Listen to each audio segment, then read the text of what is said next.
Langit kota Banda Aceh sejak sepekan lalu panas menyengat, beriringan dengan aroma konflik kepentingan yang mulai menyeruak ke permukaan.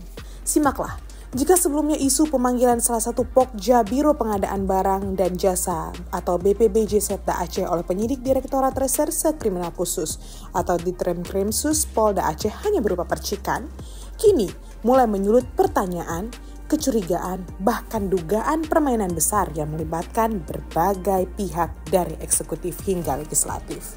Adalah Zulfadli, Ketua DPR Aceh yang dikenal lugas, vokal, dan cukup flamboyan dalam mengekspresikan ketidakpuasan, yang kali ini angkat bicara.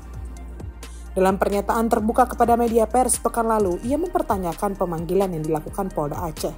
Bagi Zulfadli, langkah ini bukan hanya berpotensi menekan lembaga pengadaan, tetapi juga bisa mengganggu arah pembangunan Aceh yang kini digadang-gadang serius dan dijalankan pemerintahan di bawah kepemimpinan Muzakir Manaf atau Mu'alim dan Fadlullah alias Tefat.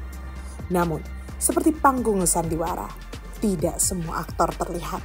Di balik tirai, muncul narasi baru, the man behind the scene. Seorang sosok pengusaha berpengaruh dan memiliki jaringan kuat hingga ke Komisi 3 DPR RI serta Ditremkrimsus Polda Aceh. Sumber internal di laman modusaceh.co yang enggan namanya dipublikasikan ini menyebut pemanggilan salah satu Pokja BPBJ ini bukan sekedar tindakan penegakan hukum biasa.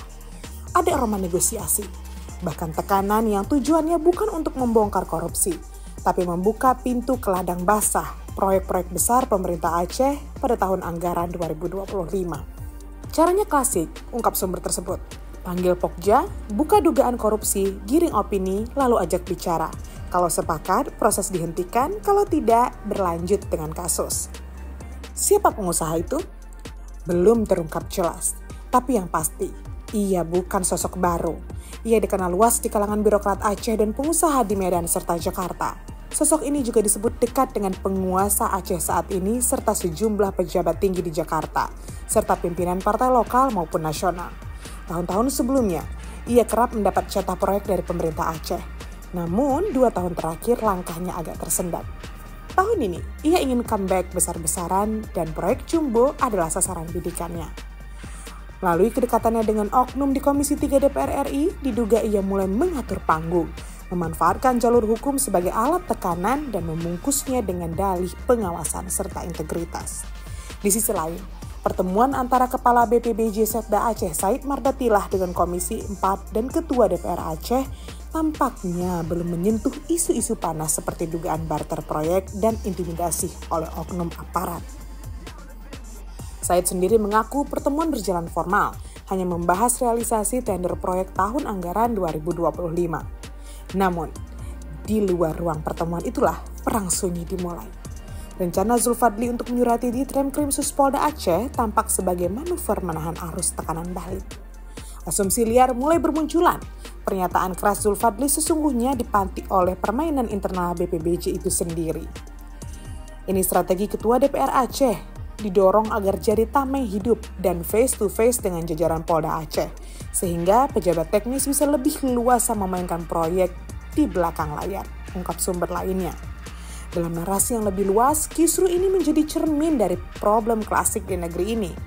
Lihatlah bagaimana hukum pengawasan dan pengadaan bisa dijadikan alat tawar-menawar, bukan lagi penjaga integritas. Mungkin Zulfadli benar saat ia mengatakan bahwa pembangunan butuh dukungan semua pihak. Tapi pembangunan macam apa yang bisa tumbuh dari tanah yang retak oleh barter proyek, intimidasi, dan tekanan politik? Di bawah pemerintahan Presiden Prabowo Subianto, semangat asta cita dicanangkan untuk mewujudkan pemerintahan yang kuat, adil, dan bersih. Tapi, jika praktik-praktik gelap seperti ini terus membayangi Aceh, maka harapan itu bisa musnah dan menjadi jargon kosong saja. Kini, publik menanti, apakah surat klarifikasi dari DPR Aceh ke Ditremkrimsus benar-benar akan dikirim dan ditindaklanjuti? Apakah Mabes Polri akan turun tangan? Atau semua ini hanya akan menjadi berita panas seminggu lalu lenyap ditelan isu lain? Entahlah, satu hal yang pasti, dalam panggung kekuasaan dan proyek, aktor utama belum tentu yang terlihat. Karena seringkali, sang pengatur adegan berdiri nyaman di balik layar. Tenang, penuh kendali, dan jauh dari sorotan. Dan ia tahu persis kapan harus bermain, dan kapan harus menghilang.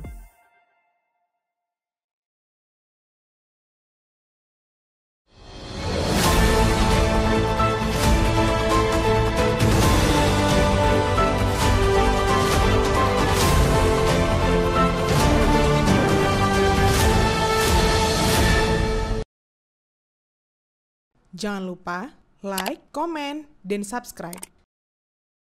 Serta aktifkan lonceng notifikasi.